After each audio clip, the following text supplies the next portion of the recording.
At doon na din nasilayan nila Nuli sa unang pagkakataon ang mutyang tinutukoy ng ermitanyo. Nang masipat ito ni Nuli, tila ba tinatawag siya ng gamit na yon. Gawa ng may naririnig siyang mga buses sa kanyang isipan na alam niyang nanggagaling yun sa mutyang kanyang nasilayan. Nang makita ng mga sungaw ang kasamahan ni Nuli, agad din namang kumuha ng mga sandata ang mga ito upang patayin ang pangkat ng ermitanyo. Taliwas kasi sa grupong yon na may ibang makakitang tao sa kanilang ginagawang seremonyas at mga ritual. Maari kasing hindi sila dinggin ng Panginoon nilang sinasamba dahil sa paglitaw ng ibang presensya sa mga paligid nito. Paglapit ng mga sungaw sa kinaroroonan nila Manong Duming, agad din naman nila itong pinagbigyan sa nais nilang digmaan. Ang tanging hawak lang noon ng ermitanyo ay ang kanyang baston na may ulo ng trabungko na kayang sumunog ng mga kaluluwa na kahit isa pang demonyo. Sa bawat paghataw ng ermitanyo sa bawat sungaw na sumugod, ay ang paghandusay ng mga katawan nito sa lupa dahil sa mga pangyayaring yon. Napilitan na ring sumali sa labanan ang mga sungaw na nasa mataas na antas ng siyang ikinabahala ni Nuli.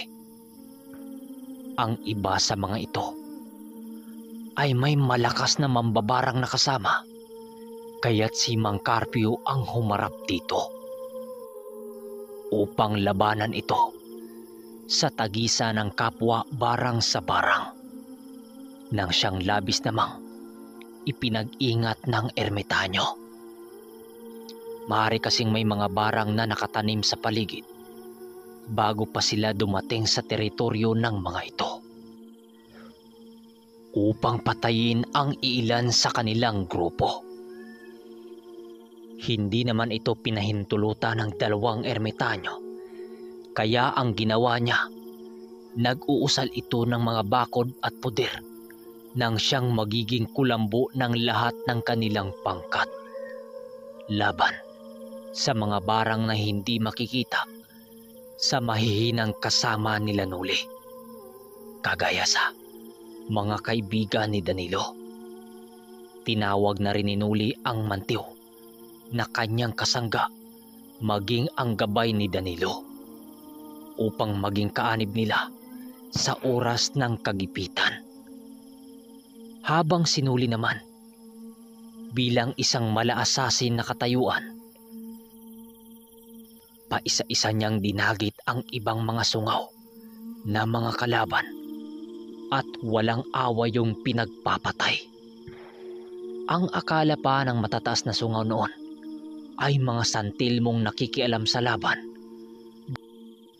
Gawa ng sa bawat mataga ni Nuli ng kanyang kampilan ng arkanghel, nagliliyab ito hanggang sa matupok ito sa apoy.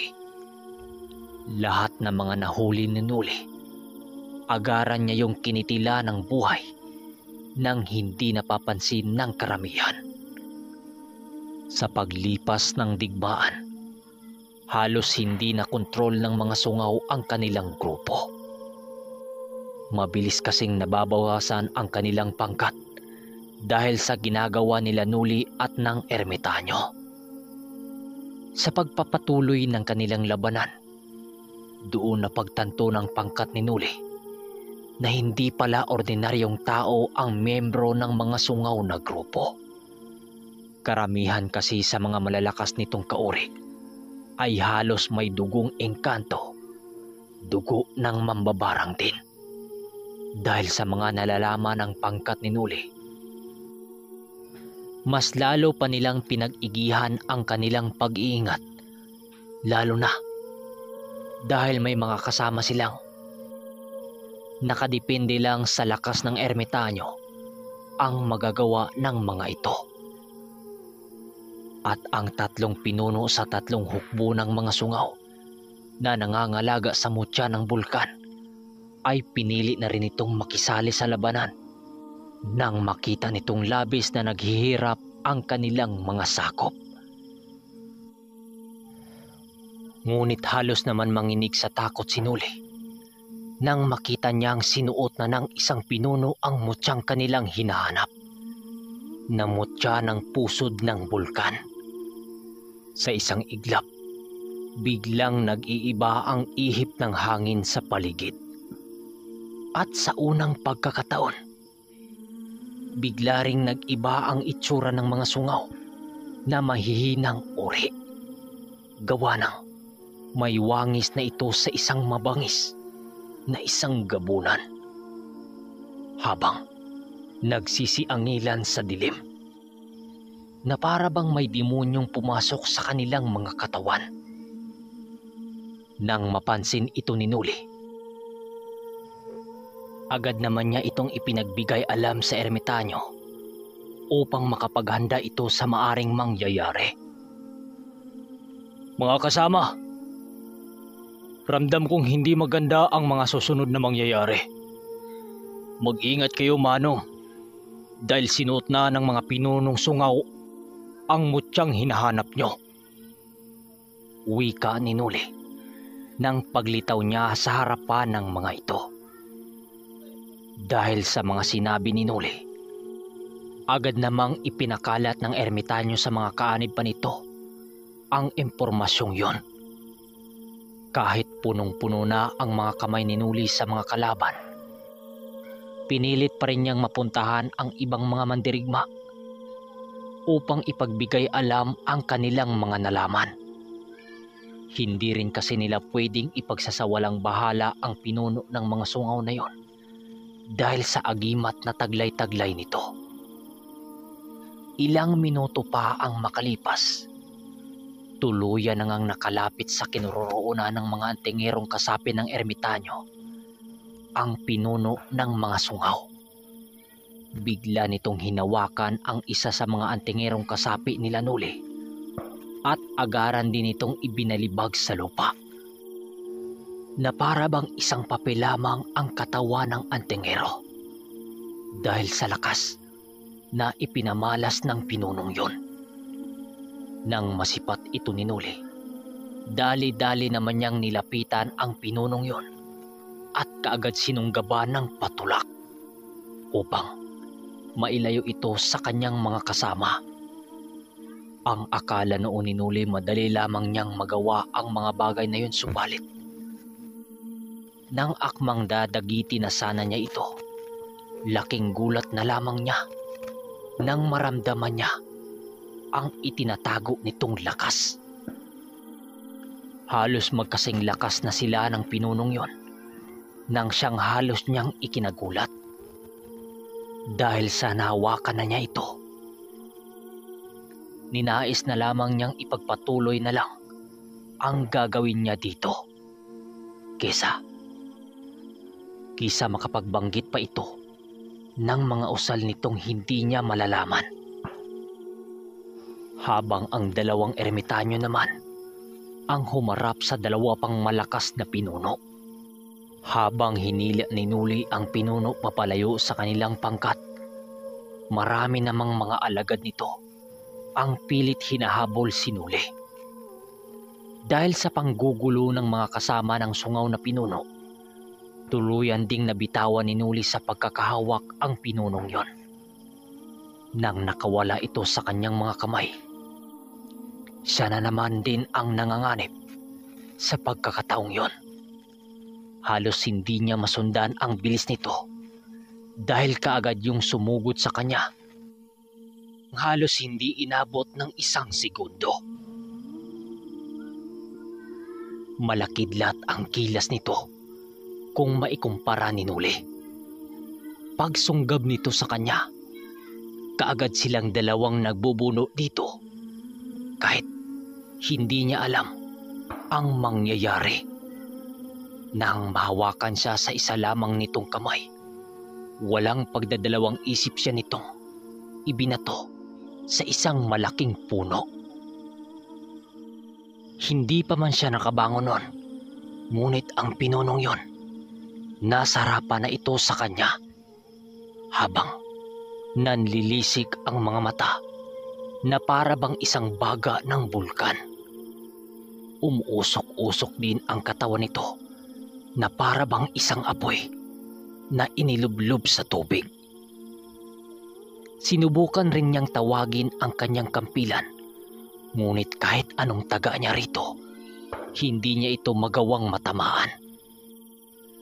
Dahil sa natatanging lakas ng kalaban, nag-iisip siya noon ng maaring kahinaan ng mga ito, at nang makita niyang malapit na sila sa isang ilog, unti-unti niyang dinala dito ang kanilang pagbubuno hanggang makaabot na sila dito.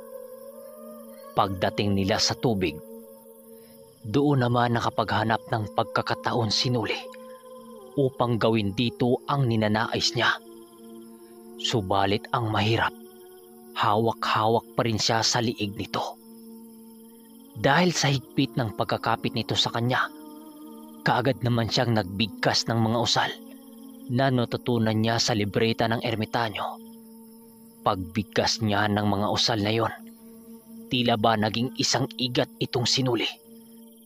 Dahil sa dulas ng kanyang katawan pagdating sa tubig. Nais pa sana niya itong kitila ng buhay.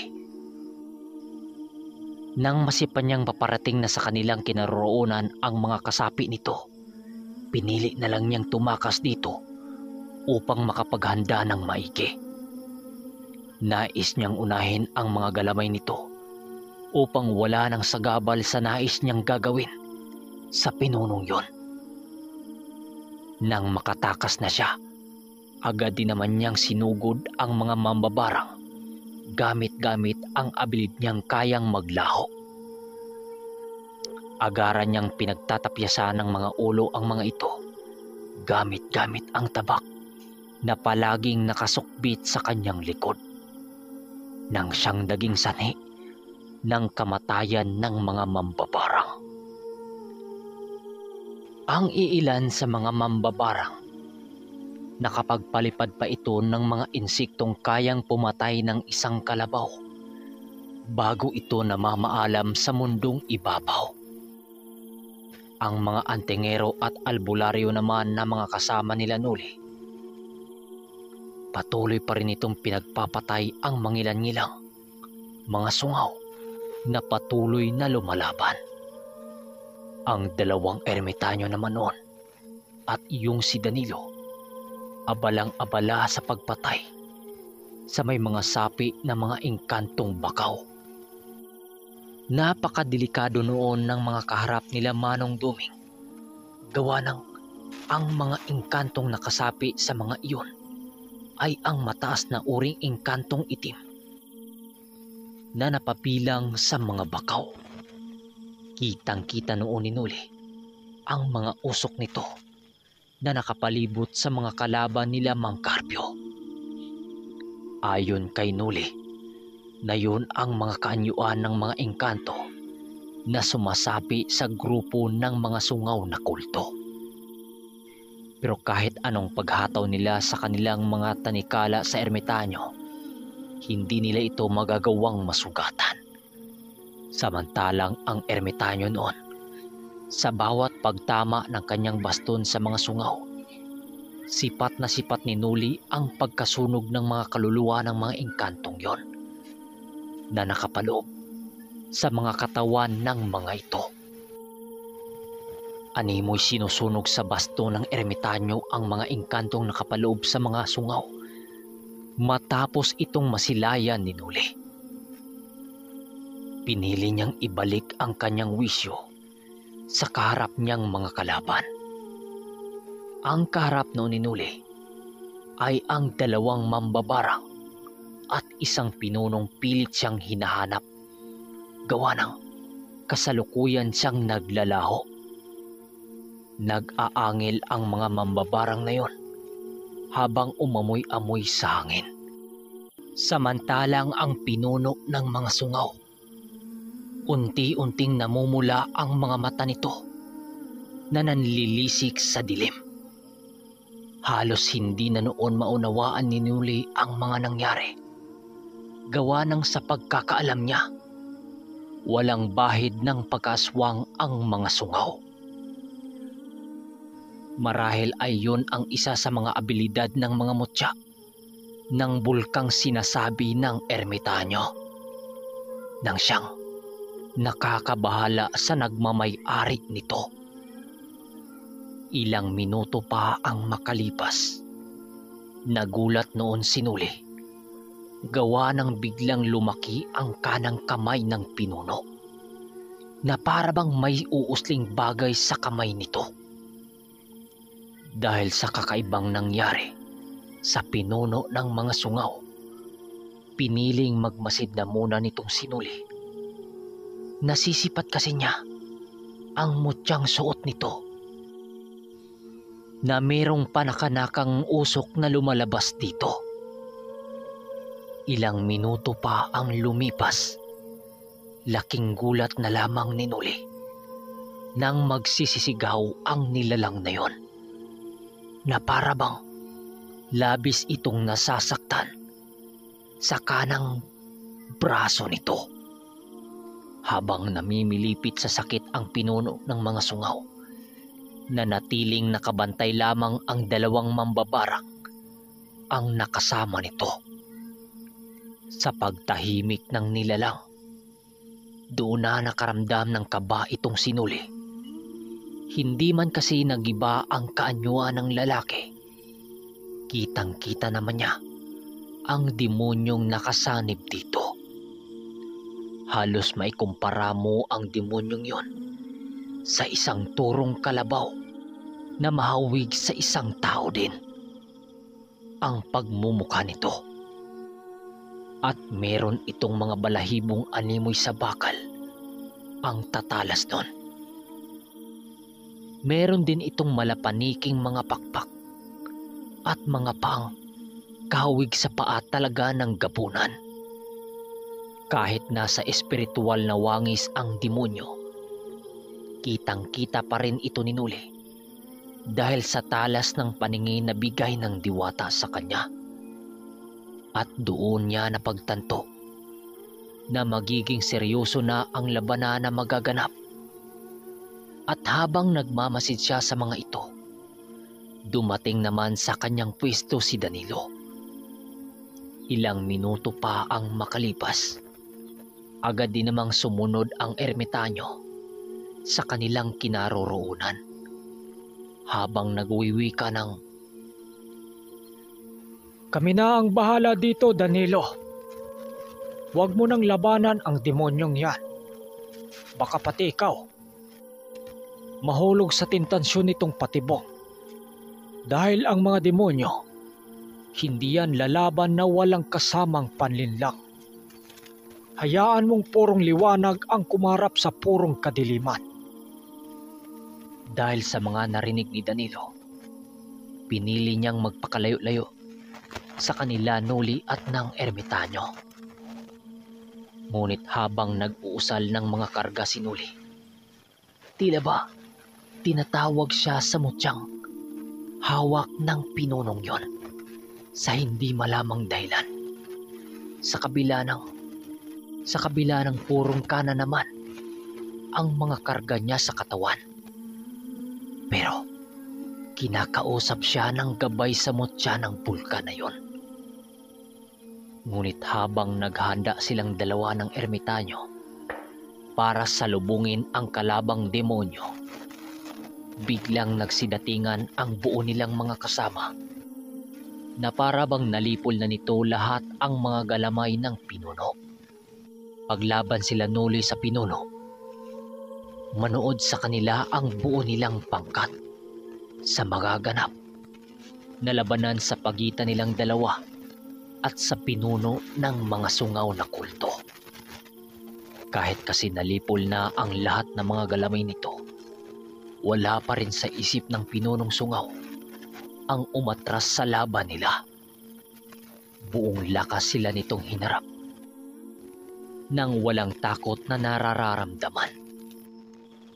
Ang ermitanyo naman noon, tinanggal na nito ang kanyang sombrero at damit pang itaas upang seryosohin na ang labanan. At doon nasilayan ni Noli ang simbolong nakatatak sa likuran ng ermitanyo na hindi pamilyar sa kanya. Hindi noon mawari ni Noli kung ano ang ibig sabihin ng simbolong ipinakita sa likod nito na nagbibigay sa kanyang isipan ng maraming katanungan. Sa pagsugod ng demonyo sa ermitanyo, pinaikot-ikot nito ang kanyang baston sa ere na para bang naghanap ito ng pagkakataong umaatake. Ngunit hindi pa man ito makalapit sa ermitanyo, kaagad na itong sinunggaban ni Noli nang lumitaw siya sa bandang likod nito. Sa pag-unday niya ng saksak sa likod ng pinunong sungaw, laking gulat na lamang niya nang mabilisan siyang hinambalos sa kanan nitong kamay na sobrang napakalakas. Dahil sa ginawa ni Noling yon, tumilapon siya sa hindi kalayuan sa mga kasama niyang nanunood. Dali-dali naman siyang nilapitan ng mga antingerong nakakita sa kanya at tinanong kung okay lang ba siya. Hindi noon inakala ni Noli na nakita pala siya ng nilalang kahit nasa likod pa siya nito. Habang nasa kaanyuan siya ng isang anino. Pagbaling ng mga mata niya sa ermitanyo, nakita niyang nakipagbuno ito sa pinunong sungaw na may sanib ng demonyo. Paghataw ng ermitanyo sa dala nitong baston sa nilalang, kitang-kita noon ni Noli na nasalag ng gabay ng mutya ng bulkan ang baston ng ermitanyo. Sa pagsalag ng pinuno dito, animoy may sinabi ito sa ermitanyo. Nang makita ito ni Noli, dahil sa hindi niya kayang matulungan ang ermitanyong kung hindi siya gumamit ng mga espiritual na napakalakas, kaagad niyang inalabas ang libretang hiram niya sa ermitanyo nung kasulukuyan pa siyang nagsasanay upang usalin ang mga pinakamalakas na sandata dito na kayang magpapahirap ng isang demonyo. Nang matapos na niyang gawin ang mga bagay na yon, agad naman siyang tumakbo papunta sa kinaroroonan ng mga ito upang magbigay dito ng tulong.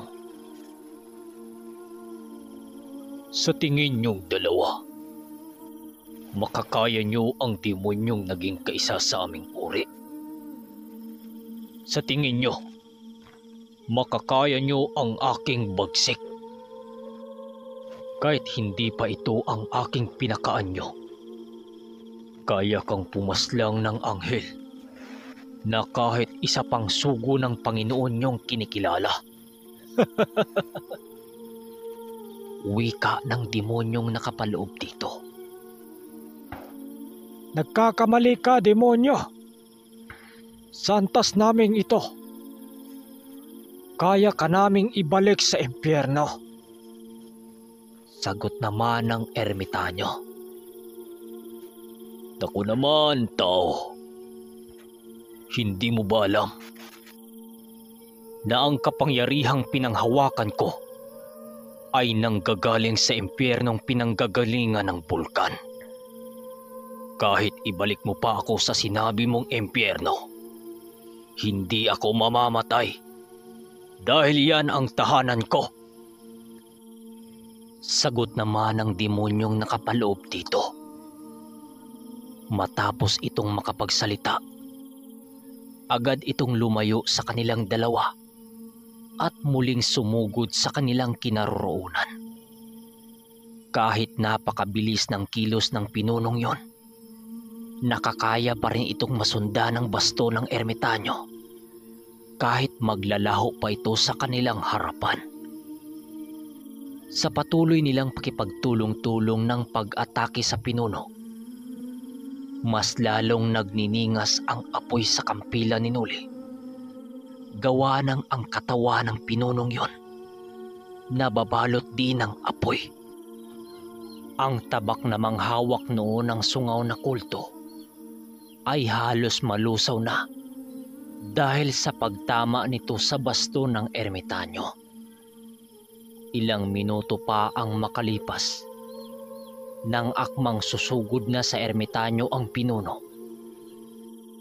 Bigla na lang itong tumigil sa paggalaw matapos maibagsak ni Nuli sa lupang kinaroroonan ng pinuno ang espiritual na kadinang ginto na kayang dumakip ng demonyo na galing pa sa pinakasulok-sulok na pahina ng libretang banal ng ermitanyo. Animoy, may pumigil noon na nilalang sa katawan ng sungaw. Dahil sa mga nangyari, napangisi lang naman ang ermitanyo habang sumilay kay Nuli. Wala nang nagawa noon ang demonyo kundi magsisisigaw na para bang ang nakita nito ay si kamatayan. Habang nagsisigaw ito, pinili naman itong nilapitan ng ermitanyo habang may inuusal-usal sa hangin. Kasabay ng paglapit dito ng ermitanyo ay ang pagbunot nito sa mutya ng bulkan na nakasuot sa kanang kamay nito. Nang mabunot ito ng ermitanyo, kitang-kita noon ang pangkat ni Nuli na sumabay ang laman nito sa mutyang nakasuot sa kanya. Animoy ang mutya na yon ay sumuot sa kanyang kalamnan nang siyang nagpapahirap sa ermitanyong kunin ito. Sa pagtanggal ng mutyang nasa braso ng pinuno ay ang paglaho ng demonyong nakasanib dito. Animoy ang paningin noon nila Nuli sa demonyong sumanib ay hinigop ito sa kailaliman ng bulkan. Matapos mawala ang demonyong nakasanib sa pinunong sungaw, ay ang pagkalas naman ng ginintuang kadinang pumipigil dito at kaagad ding naglalaho. Tama kayo ng narinig. Ang pumipigil sa nilalang na yon para makagalaw ay ang kadinang espiritual na bilin pa ng maestro ni Manong Duming na isang ermitanyo. Sa sobrang lakas ng pamako nito at mga sabulag, kahit isa pang demonyo ay hindi ito mararamdaman at hindi rin makakagalaw. Siyempre, may limitasyon din ang paggamit dito. Diba narinig nyo? Agading kumalas ang pamakong yun ng ilang minuto lang. Kasabay ng pagbitaw ng pamakong yon ay ang paghandusay ng pinunong sungaw na halos mamamatay na. Panay din sa paghawak sa braso nitong tinanggala ng mutya ng bulkan dahil sa sakit na nararamdaman ito. Matapos yan, agaran din itong nawala ng malay. Ang ermitanyo naman ng mga oras na yon, nanatiling nakatayo sa harapan ng pinunong wala ng malay at nag-iisip ng magandang gawin sa buong pangkat ng mga sungaw na kanilang napaslang. Sa isang gabing dumaan, nalipol ng pangkat nila Nuli ang pangkalahata ng grupo ng mga sungaw. Paghawak ni Nuli sa liig ng nilalang, doon niya napagtantong wala na pala itong buhay. Nakadilat ang mga mata nito habang naglalabas ng maitim na dugo sa kanyang bunganga. Manong, namamatay nga ba ito kung mawala sa kanyang mutya? Wika ni Nuli sa ermitanyo. Marahil ay kasabay na kinuha ng demonyong sumapi dito ang buhay ng sungaw na ito sa pagbalik ng demonyo sa impyerno.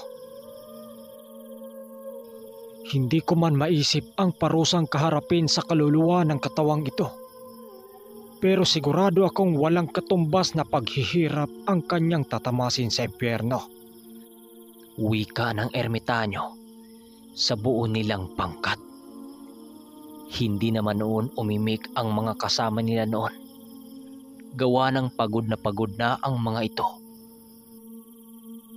Ang mutya naman noong hawak-hawak noon ng ermitanyo ay kanya itong inilagay sa isang buting may langis na maraming mga pananggang usal at mga pangontrang gamit. Sa paglipas ng mga oras, inilibing ng pangkat nila Nuli sabay-sabay ang mga bangkay ng mga sungaw. Gawa ng hindi ito mga aswang na matutunaw lamang sa pagsikat ng haring araw. Sinunog na rin nila ang mga kubo sa baryong yon, lalo na ang pinakasimbahan ng mga ito. Gawa ng may nakikita sila dito na mga imahe ng demonyong kanilang sinasamba. Bago pa man sumapit ang umaga, nakapagpahinga na sila Nuli at ang buo nilang grupo sa paanan ng bundok. Hindi na muna sila bumalik sa pinag-iwanan nila ng kalabaw.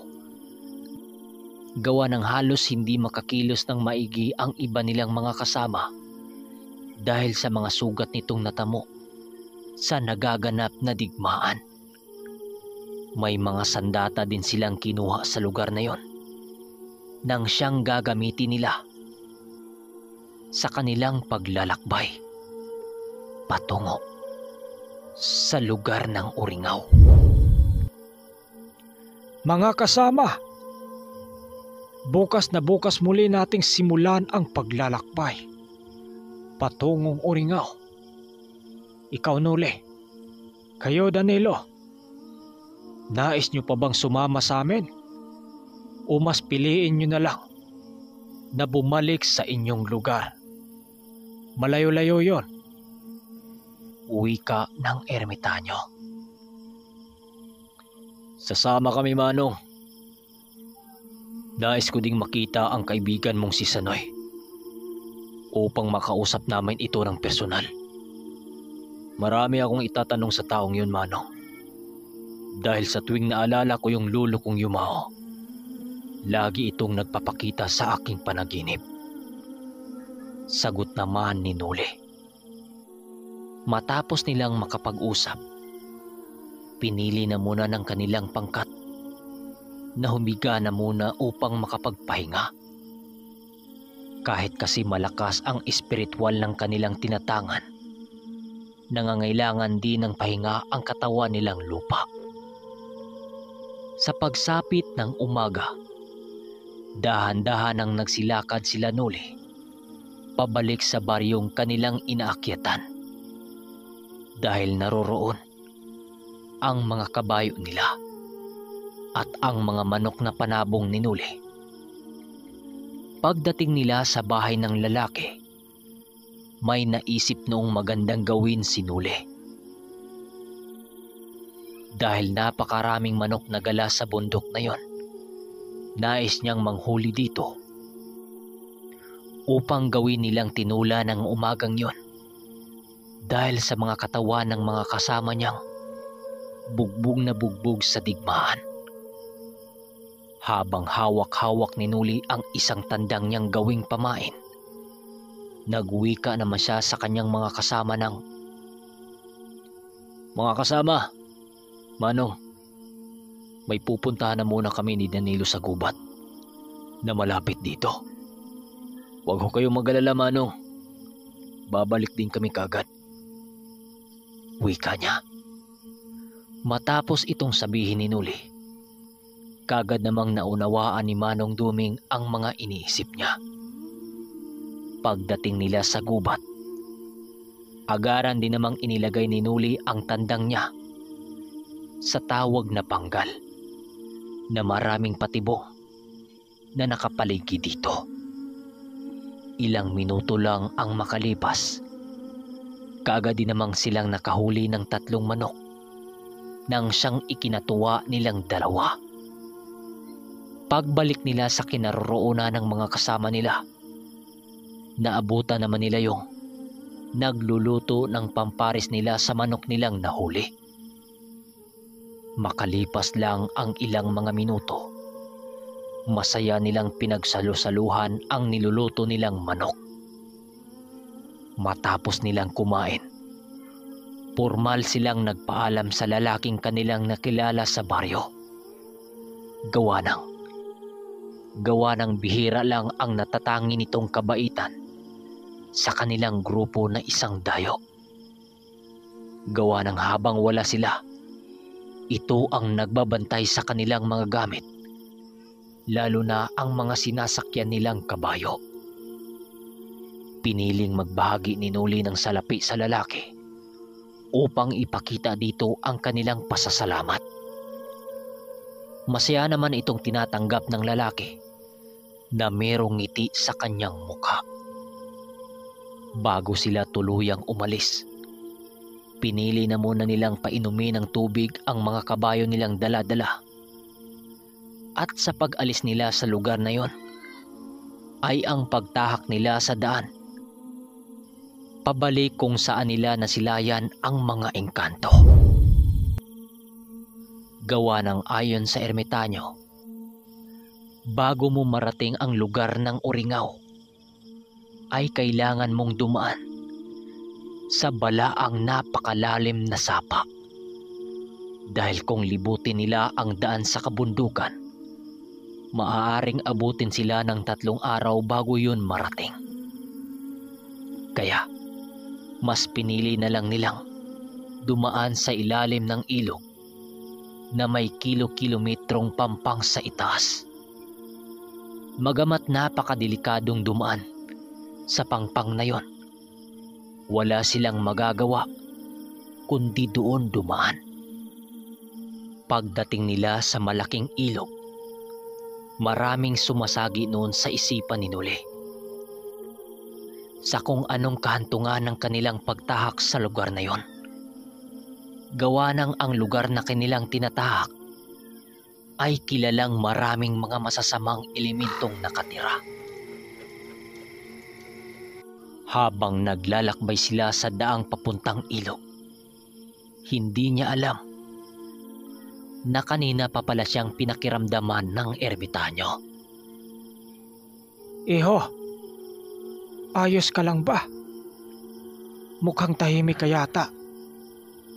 O nga pala, bago tayo tuluyang makarating sa Uringaw, may 2 pa tayong mga kasaping sasama sa atin. Nakatira sila sa unang baryo paglagpas natin sa ilog na ito. Wika ng ermitanyo paglapit ng kabayo nitong sinasakyan sa kanya. Ibig mong sabihin, Manong, madadagdagan na naman ang bilang natin? Sagot naman ni Nuli rito. Ganon na nga, Iho. Sa totoo niyan, marami talaga kami. Pero yung iba, hindi sumama sa atin dahil mas pinili nilang samahan nila ang kanilang mga pamilya. Sagot naman ito at pinatuloy na nila ang kanilang paglalakbay. Kahit malayo-layo man ang lalakbay nila Nuli, naging panatag naman ang kanyang isipan. Lumipas ang kalahating araw sa paglalakbay. Nadapo na nga sila Nuli sa baryong nasa gitna ng 2 pagitan ng 2 bundok at yung sa pangpang ng kanilang binabaybay na paakyat.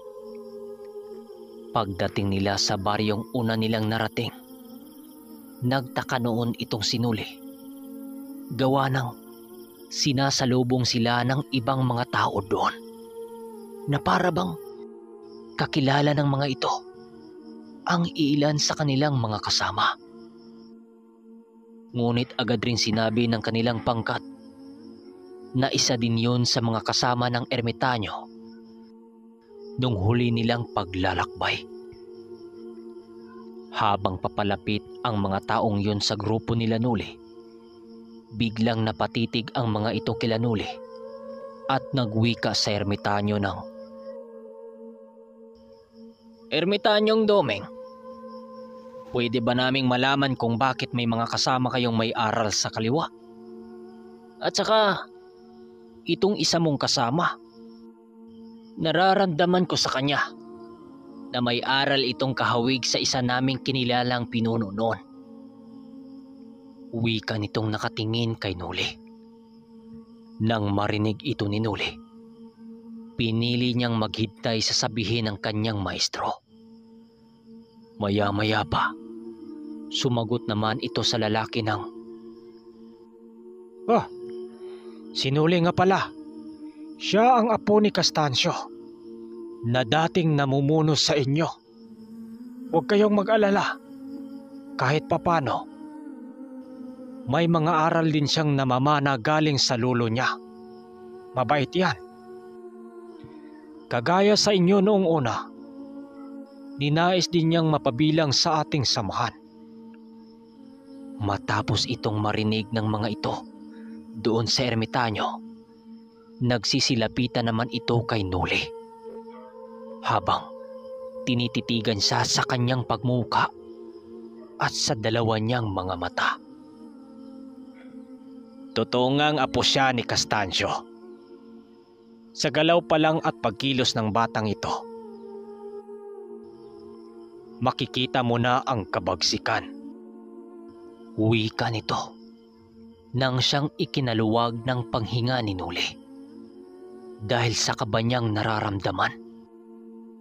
Nang mga oras na yon, nadadagdagan na naman ang mga kaanib nila Nuli at Danilo.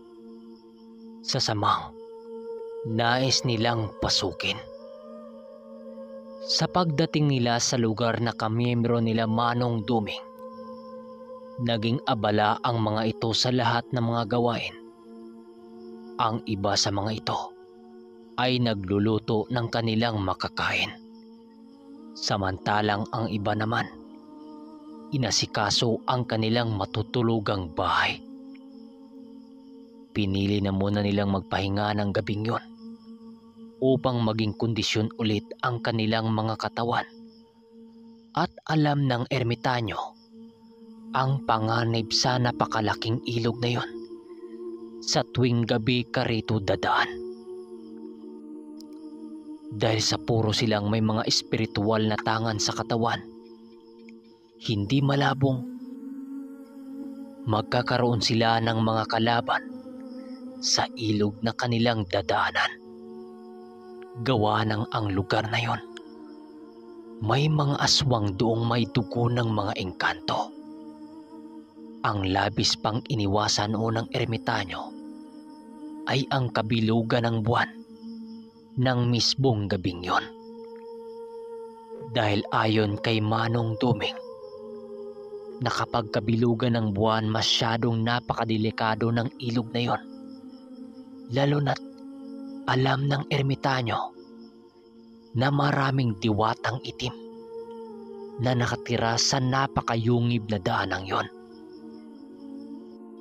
Matapos itong malaman nila Danilo at Nuli, doon nila naunawaan ang mga bagay-bagay. Noon ding gabing yon, masubukan ang sistema nila Nuli at Danilo na makipagtagisan sa mga kasama nilang sa papamagitan ng pag-inom ng tuba. Matik, mag-iinuman na naman sila. Sa pagkatanda ni Nuli noon, umabot sa 17 ang bilang ng kanilang grupo. Lahat ng mga kaanib na yon ay sasama sa pagpunta nila sa lugar ng Uringaw. Sa paglipas ng kanilang pag-iinuman, nanatiling nakikinig lang ang pangkat ni Nuli sa mga batikang antingero na kanilang nakakasama.